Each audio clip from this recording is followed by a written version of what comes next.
A conversation with Pop Tot. You know, for a long time, I've kind of had this category of shows. I call them the warm blanket shows, the comfy shows that when I'm kind of down in the dumps or like, you know, the weather is the way it is outside right now, I kind of fall back to watch. Right. Right. Yeah. And so we always kind of talk about it.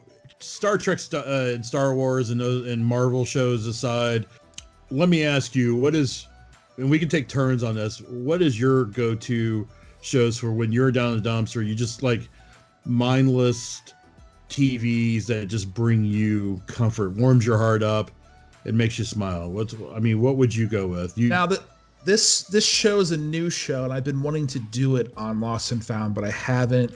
And it's not a show I've regularly returned to, but I definitely get that warm blanket, kind of cozy, kind of everything feels right in the world.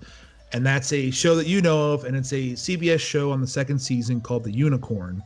And The Unicorn is a show about a dad, a single dad who's a widower, and he has two teenage girls, and how he's going through life months. It's about a year, I think, after he lost his wife.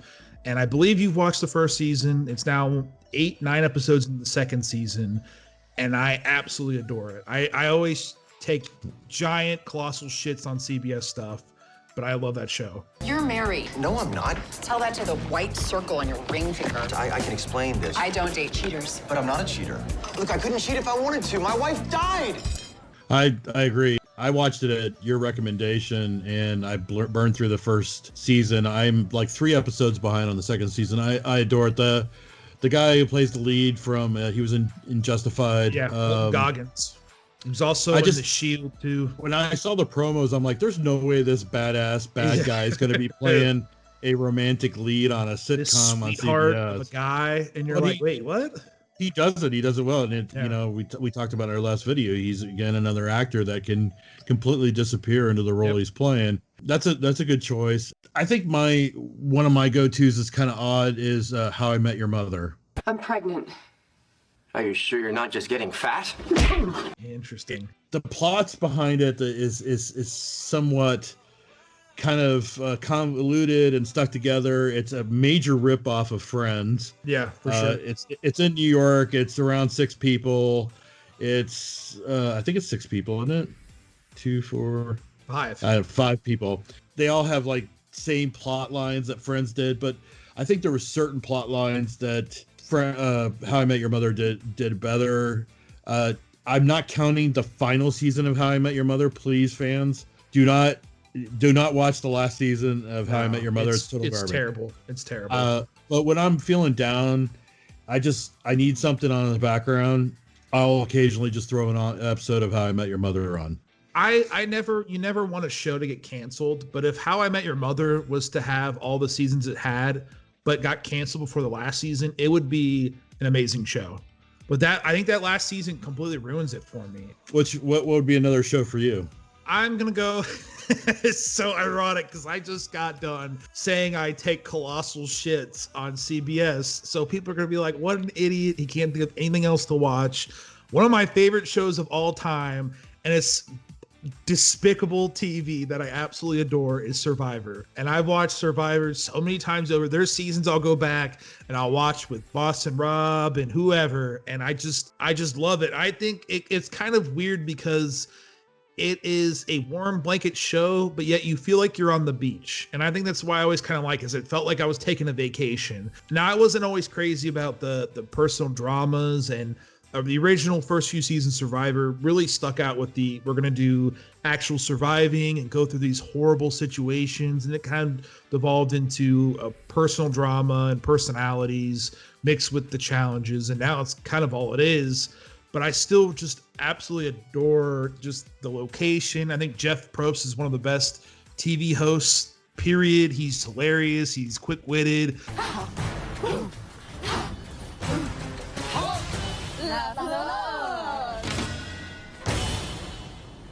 Okay. And it's basically his baby. He does everything. And I always kind of like, how would I do this challenge? How would I do with these people talking shit about me the entire time? It's totally despicable, and I absolutely adore it. I don't know why. The problem I have with Survivor, I was a fan early on. I lost interest in it about 10 years ago or Yeah, 35 easily. seasons ago, apparently. Yeah, easily. The problem I have with it is by now, to be on Survivor, most people are mega fans and they know how to play the game. Yep, that's a And good so point.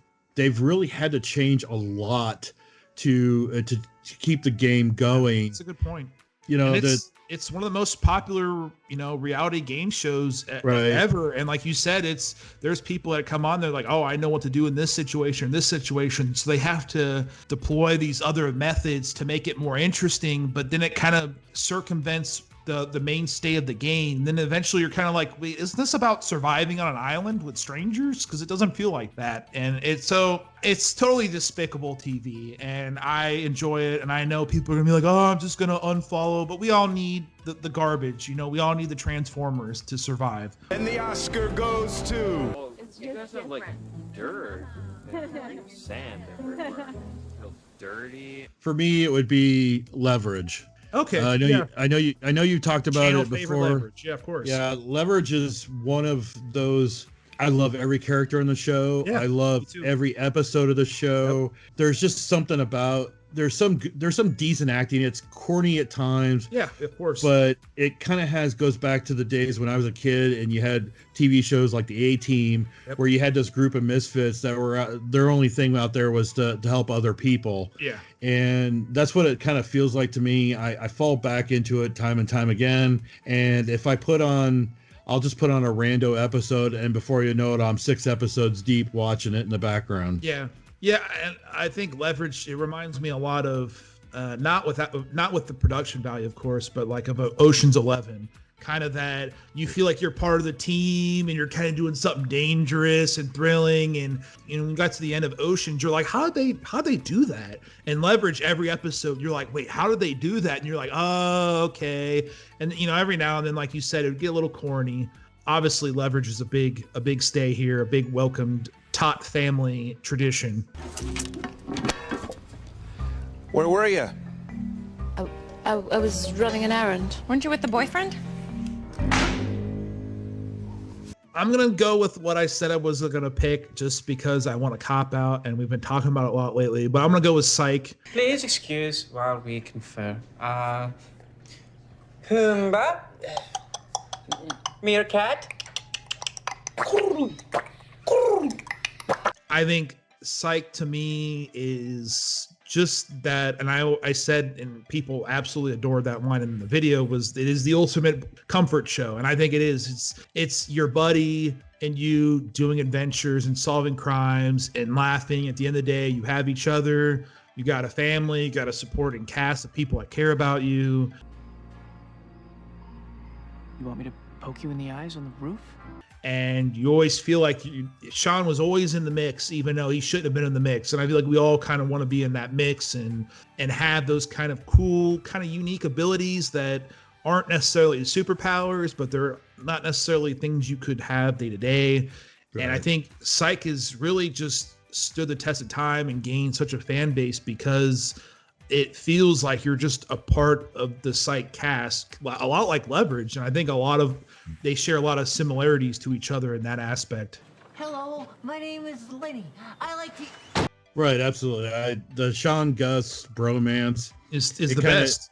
The only other black guy, white guy bromance is better than that is Scrubs. Yeah, Scrubs is amazing for that aspect. And Scrubs is probably another one of those comfort shows. Yep. Probably not on this list, but it's definitely one of my fallback shows. Oh, hey, excuse me. We just checked into this room. You think you could come back a little bit later? But he's not clean. That's okay. Neither are we. The wit between Sean and Lasseter, there's just a lot there, and the chemistry's outstanding too. And I know it's about murder and mayhem, but at the end of the episode, you always got a smile on your face. You couldn't find 2 actors to have a better chemistry than those two individuals right there. You're a dick. My dad's a dick. No, you're the dick for taking me out there, you dick. My dad's a big dick. My dick is bigger. You have a big dick. My dad is. Question? What do you think, dumbass? You stupid dumb.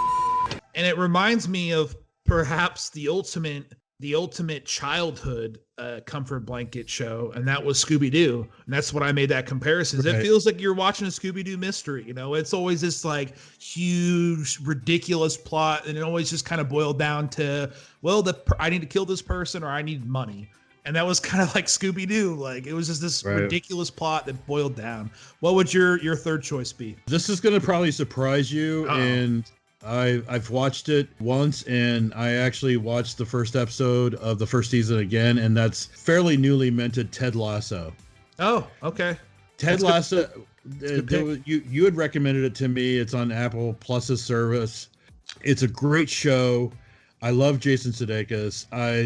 I wasn't sure how I was going to feel about it, but I got to tell you, if you're down in the dumps and you just feels like you just need to curl up and watch something to make you feel happy, cry at the same time, and just, it does it all. Like there's not an episode where there's just this bad guy or a two-dimensional thing and you just feel rotten inside.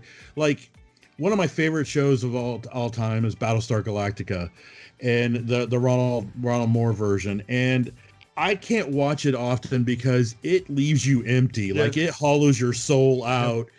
Yeah. And I want a show to do the opposite of that when I'm down in the dumps. And Ted Lasso fits it to the T. If you're down in the dumps, you want something to smile about or feel good about, pop in it, watch it. It'll make you feel good. The interesting thing about Ted Lasso, though, is it's not it is a straight comedy by far, but it doesn't avoid mature issues, and it can make you emotional. And without going into too many spoilers, what Ted is basically hiding or running away from is a very real thing that many, many people go through, and you feel for him.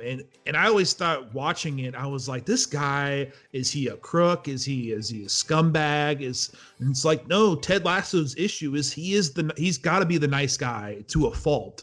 And there's a lot of people like that. And I think that's really relatable. And to kind of want to run away from your problems and start new and start fresh and try to make other people happy to find your own happiness is something really relatable. And like you said, just something about it just makes you feel good. You feel like, I understand where you're coming from. The team all have motive. I feel like everybody had a motive there that made sense. The team had reason to not respect him. He was a football coach. Just something about it so special. And they announced the second season is going to be coming out in the summer. And honestly, it's probably the most anticipated show of the year for me. One of the most anticipated shows of the year, because just something about it was so special. And I remember people were like, you got to watch this show. And I watched the trailer and I was like, okay, it's a kooky comedy about a guy that shouldn't be coaching soccer going across the seas. Ooh, and I'm like watching, I'm like, oh shit, I see why. There's something special about it. And I've heard people use the same thing that I did. Like, I don't get it. I don't get what's so great about it. It's like, watch the first episode. You will immediately just feel something in you, just be better. It's weird. And I want you to be grateful that you're going through this sad moment with all these other folks. Because I promise you, there is something worse out there than being sad, and that is being alone and being sad. Well, there you go. There you go. That's what you need. Those are our comfort shows. Yeah, so if you're miserable in the cold, pull up a show and enjoy.